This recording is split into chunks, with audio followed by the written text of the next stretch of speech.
Hello friends, आज ना आपण मंचुरियन करणार आहोत. कसे कडक आणि चविष्ट आणि रुचकर होतात बघा. मी हे पत्तागोबी बारीक किसून घेतली आहे, एकदम बारीक किसणीनं पत्तागोबी किसून घेतली आहे. त्याच्यानंतर लसूण आणि मिरची आणि मीठ याच्यामध्ये आपण ही पेस्ट करून घेऊया. हे आपण पेस्ट बनवून घेतली बघा. फक्त लाल मिरची पावडर किंवा लाल मिरची टाकली आणि पाणी टाकलं तरी चालेल. तर ही माझ्याकडे लाल मिरची पावडर होती. मध्ये मसाला असलेली टाकायची नाही, कारण त्यानं टेस्ट वेगळी येते. फक्त मिरची, लाल मिरची पाण्यात भिजत टाकायची.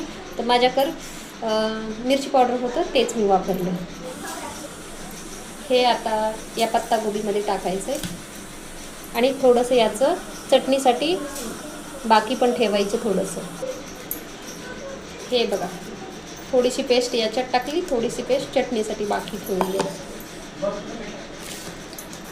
आता हा मैदा, याच्यामध्ये तुम्हाला पाहिजे तेवढा मैदा टाकून घ्या.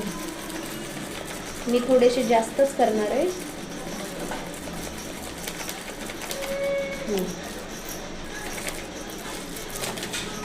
हा मैदा, याच्यात थोडं मीठ टाकून घेऊया.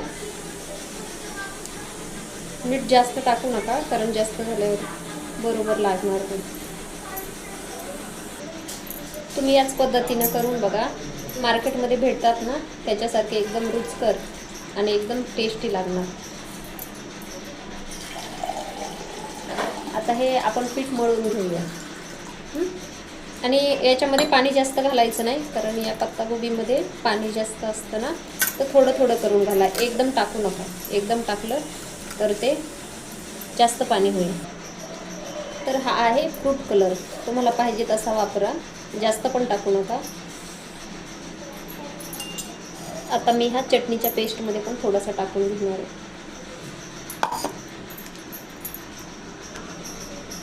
तर आता हे आपण मळून घेऊया छानपैकी. हे बघा, हे आता माझं पीठ मळून रेडी झालं आहे. तर आता आपण चटणीला तडका देऊया. गॅस एकदम कमी केला आहे आणि त्याच्यात ना थोडंसं तेल टाकायचं, थोडंसं.